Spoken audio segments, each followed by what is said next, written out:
Investor sentiment has changed. Home sales have dropped to a 13-year low as interest rates have hit a 22-year high. Meanwhile, personal savings have evaporated for most people. Nobody's sitting at home playing the stock market on their phones anymore. Instead, they're working multiple jobs trying to make ends meet. So why hasn't the stock market crashed then? Valuetainment posted this video the other day. I'm going to be sharing some clips with you here, as well as my thoughts along the way, and then my opinion at the very end. So people are now, it's totally fine. Look at the market. It's near all-time highs. But is it really? If you were to pull out the top 7 stocks, if you look at the S&P 500 year-to-date returns, you will notice 12.4%. You know what Magnificent Seven's return is for the year so far? Roughly 92%. So what happens if you take the 7 stocks out and there's only 493 stocks left? How's the S&P 500 doing? It's down. First of all, the Magnificent Seven is the 7 most valuable publicly traded companies in the United States, and this consists of Microsoft, Amazon, Meta, Apple, Nvidia, Tesla, and Alphabet, the parent company of Google. If you own these stocks or index funds, you're not seeing the cracks forming in the stock market because the performance of these 7 stocks is holding everything else up.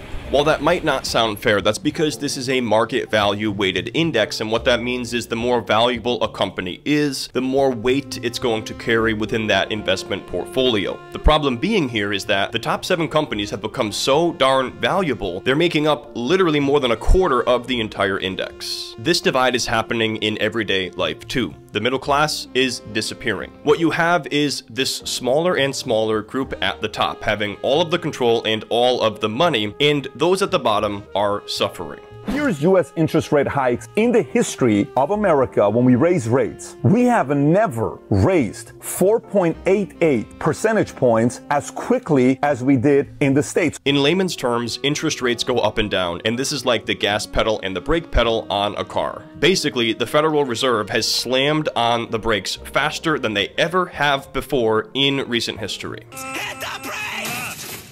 Oh my God, it's bad. But the problem is, everybody was accustomed to the cheap money, especially American corporations. And as you're going to see, the hangover is just beginning. Then, 2024 projections, what's next for the U.S. economy? Look to the left. The Fed staff says 0%, there's not going to be a recession. I remember, they're in the business, so they're supposed to be saying that because that is Wall Street. Yield curve says 61% chance a recession's coming next 12 months. Economists are at 48%. Consumers are at 69%. Goldman Sachs is saying only 15%. Bank of America, 35 to 40%. But look at CEO, 84%. In a room full of 100 CEOs, many of which are the leaders of publicly traded companies, aka the very stocks that you and I might own, 84 out of those 100 CEOs think we're heading towards a recession in the next 12 months. What you need to keep in mind here is that CEOs have access to information that the general public and even the United States government doesn't have access to. Quarterly earnings, for example, often come out months after the time period happened, meaning there's a significant lag in what's actually going on in a company day to day versus what the public and the government is seeing. Now, the banks don't want you to know that we're going to be heading towards a recession because they want you to keep spending money because they make money off of the interchange revenue, aka a percentage of every transaction. And they also make money by loaning money out to consumers. So what is it that the CEOs think is coming for them to be this fearful over a recession? U.S. consumer credit card debt tops $1 trillion. This is the credit card interest rate. Blue is the credit card rate. Orange is the 5-year U.S. Treasury. The gray is the difference. So look at credit card interest rates is the highest it's ever been because as rates go higher, your interest rate on your credit card goes higher. For the time being, banks and credit card companies are having a heyday because they're making more money in this higher interest rate environment. However, things can quickly change when the fear sets in and it goes from, hey, we're making a ton of money in interest to, oh shit, all of these people might not pay us back because everybody's broke. You know, the 30, 40 million students or Americans who were paying their debt for their student loan. Remember that whole where the government said, yeah, during COVID, don't worry about making the payments. We're going to defer this. In October, those things are coming back. So think about 30 to 40 million people having to pay another $300 per month. That starts this month. So put that on top of everything else that's going on. What you have to understand about a recession is the biggest thing that's going to lead to it is consumers not spending as much money. Let's say, for example, a homeowner has a landscaper, but because times are getting tough, they decide decide to get rid of that landscaper and mow the lawn themselves. All of a sudden, the landscaper is making less money. They might have to let someone go and also cut back on their personal spending. Maybe that means they were going out for dinner every Friday, but now they're not. Well, that of course means that the restaurant is seeing less foot traffic because the landscaper and all of these other people that used to come in for dinner on Friday night are not coming in. So they're gonna have to cut their staff at this point because they're making less money. It keeps going like this on, and it all starts and ends with consumer spending. So if people stop spending money, everything goes bad pretty quick. If you look at this chart, this is corporate debt maturing in billions of dollars to the left. So if you look at the remainder of 2023, you'll notice they have roughly another $230 billion of interest payments left to pay. They're going to end up paying roughly $525 billion in 2023 of corporate debt maturing. But look what it's projecting to go in 2024. Roughly $790 billion matures. How much does it mature in 25? $1.1 trillion. As we're entering this likely recession, corporations are having about $1 trillion of debt maturing every single year through 2026. Nobody can afford that debt. Here's why. During this cheap money cycle from 2008 to 2022, companies were largely rewarded for taking on extra debt or borrowing cheap money and using it to expand the business and grow revenues. And one of the most common ways that a company will raise money is by issuing corporate debt or corporate bonds, which means a particular company owes you money back and they're paying you interest every single quarter, in most cases, while they borrow your money. The problem here is this cheap money era lasted way too long. In fact, everybody started believing that this was the norm, and as a result, people started borrowing tons and tons of money, as it was assumed that in the future, it was always going to be just as cheap. If you think back to the beginning of this video, we talked about how rates have gone up faster than any time in recent history. That is because of the inflation that the Federal Reserve had to curb as a result of reckless COVID spending. When a company issues bonds and those come due or mature, there's usually one of three routes that they're going to follow. Option number one is to use cash that they have to just pay off the money owed. That's the least common because most companies just don't sit on piles of cash. Option number two, the company can go out there and issue new bonds or new debt and then use that money to pay back the old debt. Sounds kind of like a Ponzi scheme, but it happens all the time. And then option number three is to default on your obligation to pay back that debt. What most companies are going to do is issue new corporate bonds and use that money to pay off the old debt, sort of like a refinance on a mortgage. The problem being is that the new debt that they are issuing is significantly more expensive than all of the cheap money they were borrowing over the last 15 years. Let's say, for example, a company issues $1 billion